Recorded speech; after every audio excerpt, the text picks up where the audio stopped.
यीशु मसीह के मधुर नाम में एक बार फिर से आप सबका स्वागत है। और जैसा मैंने कहा कि प्रभु यीशु मसीह के जी उठने के बाद कुछ बातें जो है पूरे विश्व में, पूरे पृथ्वी के इतिहास में चेंज हुई थी। और हमने एक एक करके उसका अध्ययन, जैसा मैंने कहा कि हम देखेंगे उसको। हमने देखा था कि प्रभु ने आत्मिक आंखें खोली, आत्मिक कान खोले। प्रभु ने पवित्र शास्त्र बूझने के लिए चेलों की समझ को खोल दिया। और आज एक और महत्वपूर्ण चीज जो है यूहन्ना रचित सुसमाचार 20वां अध्याय उसकी 22वीं आयत। 20वां अध्याय और मैं 19 आयत से पढ़ रहा हूं। मेन आयत हमारी 22वीं है, लेकिन मैं 20वां अध्याय यूहन्ना रचित सुसमाचार 19वीं आयत से पढ़ रहा हूं। और यहां यूं लिखा है, उसी दिन जो सप्ताह का पहला दिन था, संध्या के समय, जब वहां के द्वार जहां चेले थे यहूदियों के डर के मारे बंद थे, तब यीशु आया और बीच में खड़ा होकर उनसे कहा, तुम्हें शांति मिले। और यह कहकर उसने अपना हाथ और अपना पंजर उनको दिखाए। तब चेले प्रभु को देखकर आनंदित हुए। यीशु ने फिर उनसे कहा, तुम्हें शांति मिले। जैसे पिता ने मुझे भेजा है, वैसे मैं भी तुम्हें भेजता हूं। यह कहकर उसने उन पर फूंका और उनसे कहा, पवित्र आत्मा लो। जिनके पाप तुम क्षमा करो उनके लिए क्षमा किए गए हैं, और जिनके तुम रखो वे रखे गए हैं। मुख्य आयत यह है, यह कहकर उसने उन पर फूंका और उनसे कहा, पवित्र आत्मा लो। फू फू फू।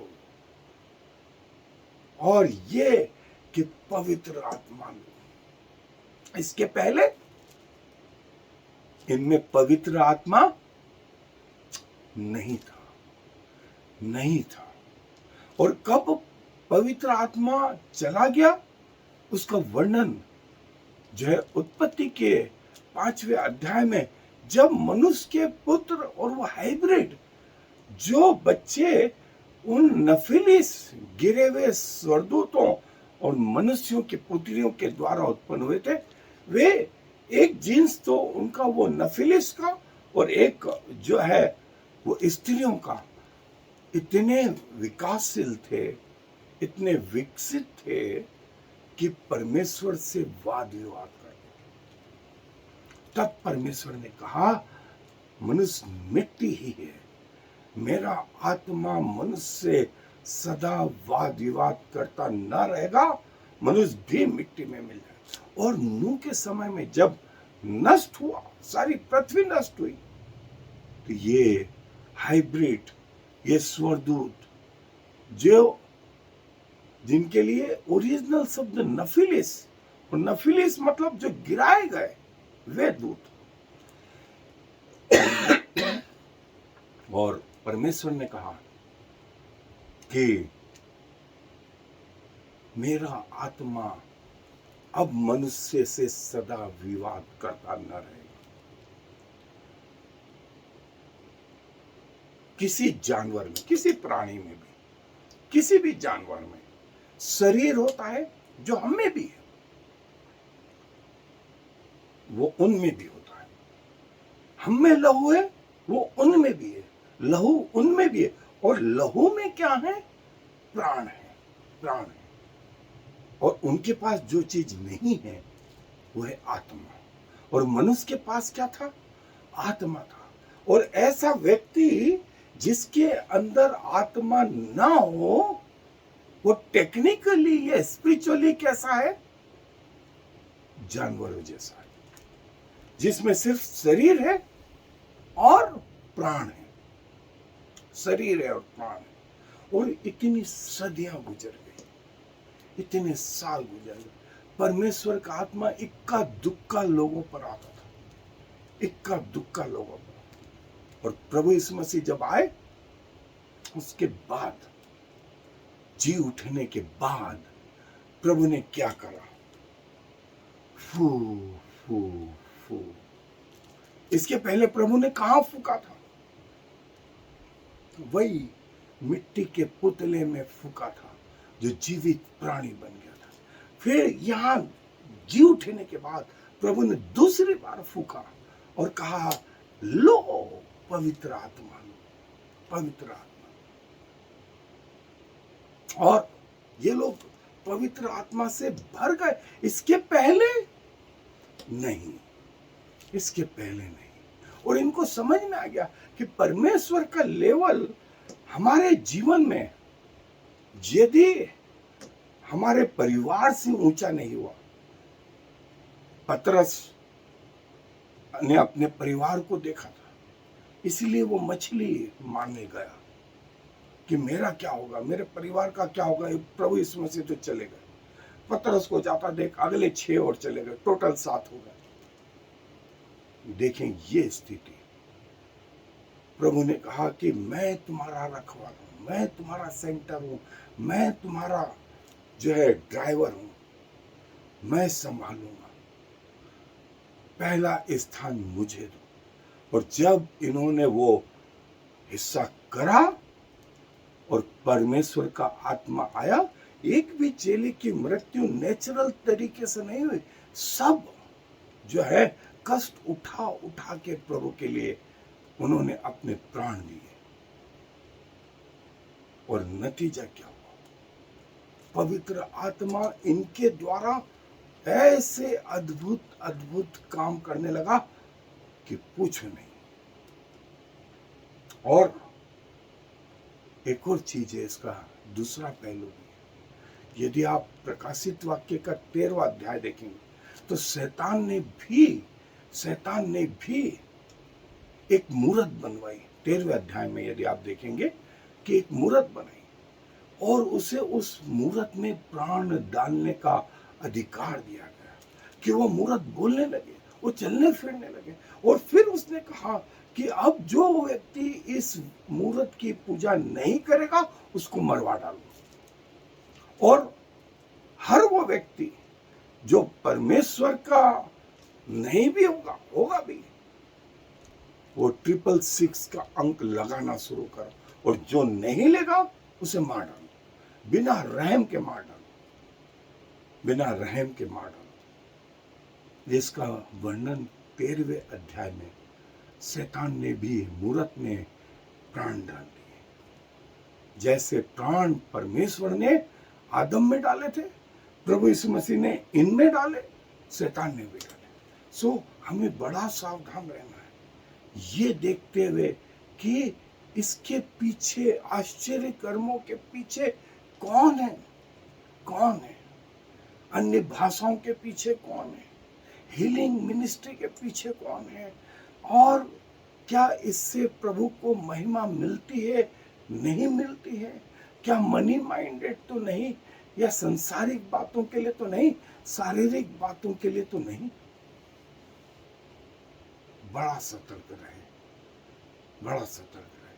और प्रभु ने पवित्र आत्मा के रूप में जो हमारा तीसरा कंपार्टमेंट खाली था उसको भर दिया, उसको भर दिया। अब मान लीजिए वो 1% में भी है, 1% में भी। शरीर आत्मा के विरोध में, संसार आत्मा के विरोध में। आज थके हुए आए, शरीर ने कहा थक गए, आज चर्च नहीं जाएंगे। आत्मा ने कहा नहीं, चर्च चलेंगे और 1 घंटे बाद फिर से आकर के सो जाएंगे। आपने आत्मा का जो 1% था वो बढ़ा करके कुछ और कर दिया। फिर ऐसा होते होते होते एक दिन ऐसा भी आया, आप पूरी रीति आत्मा से भर गए। इसको कहते हैं आज स्पिरिचुअल युद्ध, स्पिरिचुअल वॉरफेयर। हर व्यक्ति में, हर परमेश्वर के हर दास में आत्मा शरीर के विरोध में और शरीर आत्मा के विरोध में। पौलुस बोलता है कि मैं जो करना चाहता हूं वो तो करता नहीं हूं, और जो नहीं करना चाहिए वो हो जाता है। तो करने वाला मैं नहीं, वरन वो जो मुझ में है। एक ही व्यक्ति में दोनों चीज, बुराई भी और परमेश्वर का आत्मा भी। अब ये चाहिए कि कैसे इसको डेवलप करें, कैसे इस एक चीज को सप्रेस करें दूसरे को डेवलप करें। ये हर व्यक्ति पर अलग अलग रीति से निर्भर होगा। और जो व्यक्ति, जैसा यूहन्ना बोलता है पहले अध्याय में कि प्रभु का लहू, यीशु का लहू हमें प्रतिदिन शुद्ध करता है, और तीसरे अध्याय में बोलता है पहला यूहन्ना के कि ऐसा व्यक्ति पाप कर ही नहीं सकता। शुरुआत कैसी हुई थी? गिरते पड़ते, लेकिन एक दिन जो है परफेक्ट हो गए। फिर यूहन्ना के दूसरे अध्याय में 4 शब्द इस्तेमाल करता है और कहता है वहां इन्फेंट, वे आ गए हैं, लोग प्रभु में आ गए हैं, लेकिन आत्मिक की स्थिति कैसी है? दूध पीते बच्चों जैसी है, छोटे छोटे हैं। इन्फेंट शब्द इस्तेमाल करा। फिर उससे कुछ बड़े हुए, खेलने लगे, दौड़ने लगे, शब्द इस्तेमाल हुआ चाइल्ड। तीसरा शब्द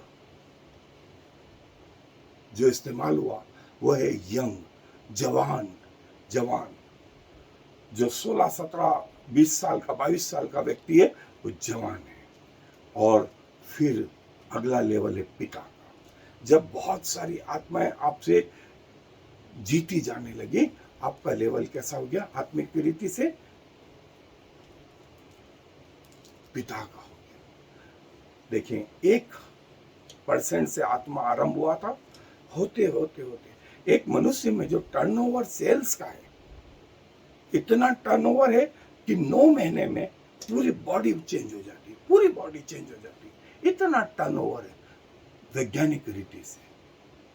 1% में यदि आज आपने शुरू करा, आप चाहें तो 1 साल में 100% आत्मिक हो सकते हैं।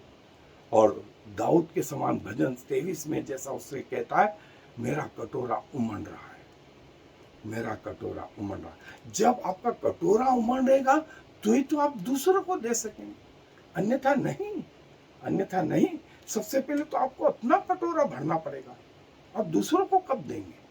सेम वे में यूहन्ना भी कहता है, मैं संसार के लिए मर गया, अब मसीह मुझ में जीवित है। पौलुस बोलता है, मैं शरीर के लिए मर गया, मैंने शरीर को उसकी अभिलाषाओं समेत क्रूस पे चढ़ा दिया। अब मैं नहीं, वरन मसीह मुझ में जीवित है। अपने शरीर को मारता कूटता और वश में रखता हूं, कहीं ऐसा ना हो कि दूसरों को प्रचार करूं और खुद अयोग्य प्रमाणित हूं। सो दोस्तों, ये आत्मिक स्तर प्रभु का आत्मा हर विश्वासी को दिया, हर विश्वासी। और ये संस्था के द्वारा नहीं, व्यक्तियों के द्वारा नहीं, ये पिता की ओर से। और प्रभु ने ये शुरुआत अपने जी उठने के बाद करी, उन पे फूका और कहा पवित्र आत्मा को। और बाइबल इस बारे में कुछ और भी बताती है। आए मेरे साथ बाइबल अध्ययन। और जैसा हमने देखा कि प्रभु के पुनरुत्थान के बाद जो टेक्निकल चीज प्रभु स्वयं ने करी, वो ये कि पवित्र आत्मा अपने चेलों पर फूका और कहा, लो पवित्र आत्मा लो। और इसके पहले प्रभु ने जीवन दिया था आदम में, और जो है आदम एक जीवित प्राणी बन गया, मिट्टी का पुतला। टेक्निकल रीति से करीब 4.5 करोड़ जीन्स इस फूकने के द्वारा प्रभु ने आदम में डाल दिए। और उन 4.5 करोड़ में एक भी करप्ट नहीं। और आदम प्रभु के जैसा प्रभु ने बनाया, समरी के रूप में। लेकिन जब अपराध करा, अनाज्ञा करी, तो जीन्स में ही परिवर्तन आ गया और मौत आ गई जीन्स में। और देखें, आदम और हवा ने तो अनाज्ञाकारिता करी, और इनका बेटा केन, पहला बेटा, उसने क्या करा? मर्डर कर दिया। तो दुनिया में एक भी व्यक्ति ऐसा नहीं जो पापी नहीं हो, हर के साथ मृत्यु जुड़ी। अब कोई व्यक्ति पापी स्वयं हो तो दूसरे को कैसे पाप से छुड़ा सके, दूसरे को कैसे जीवन दे सके?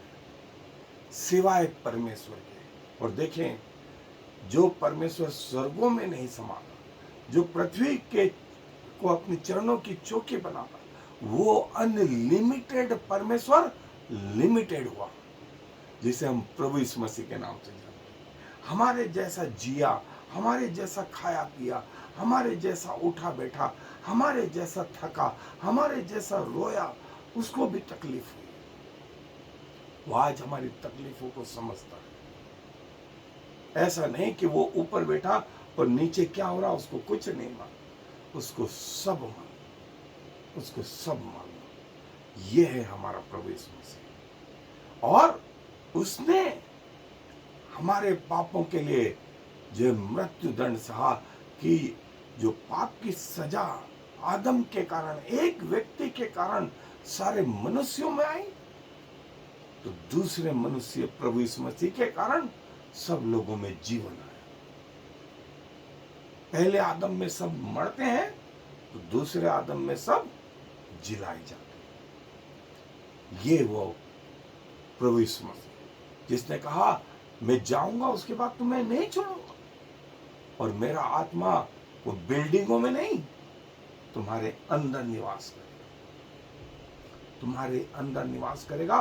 तुम्हें इस योग्य बनाने में लगा रहेगा कि तुम पिता के सामने खड़े रहो, तुम पिता के सामने खड़े रहो। और ये प्रभु यीशु मसीह ने जो है उन चेलों के बीच में करा। अब देखें, यही आदम में हुआ था, ये चेलों में हुआ, और आज हर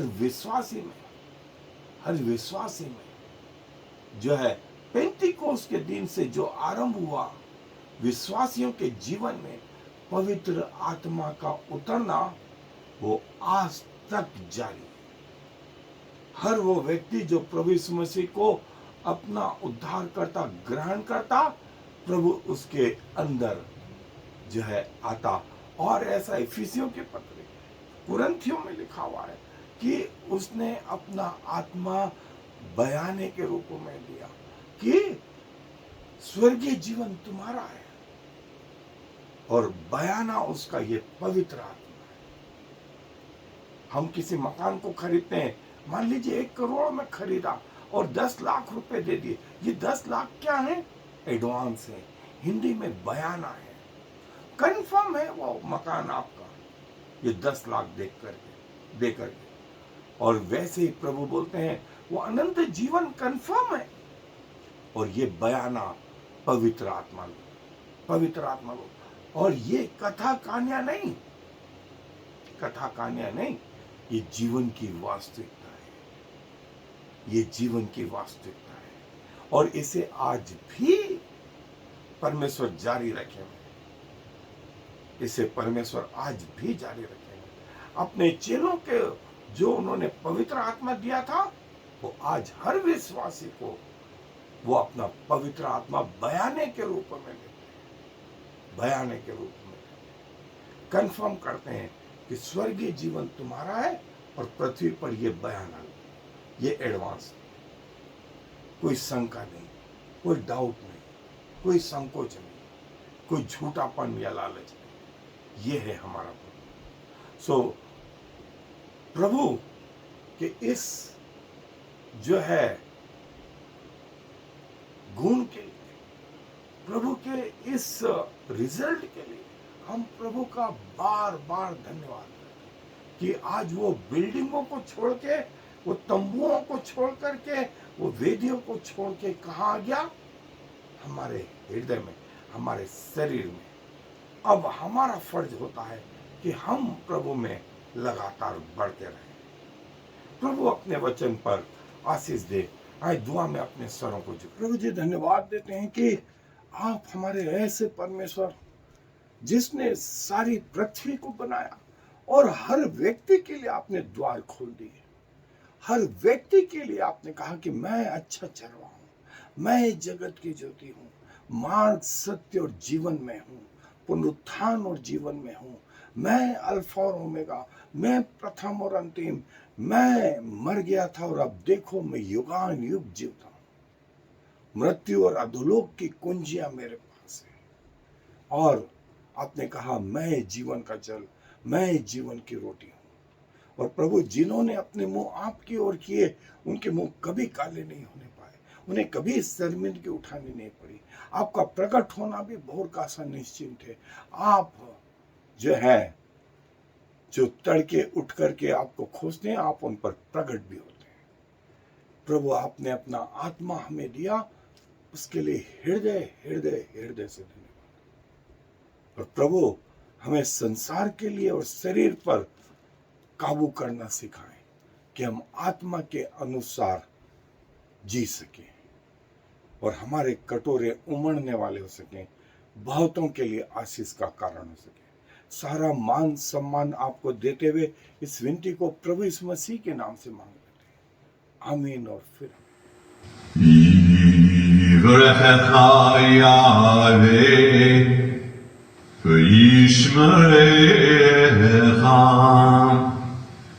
Ya'er Yahweh v'yichunecha Yisa Yahweh panav alecha v'yasem lecha Shalom. May the Lord bless you and protect you. May the Lord smile on you and be gracious to you. May the Lord show you his favor and give you his peace.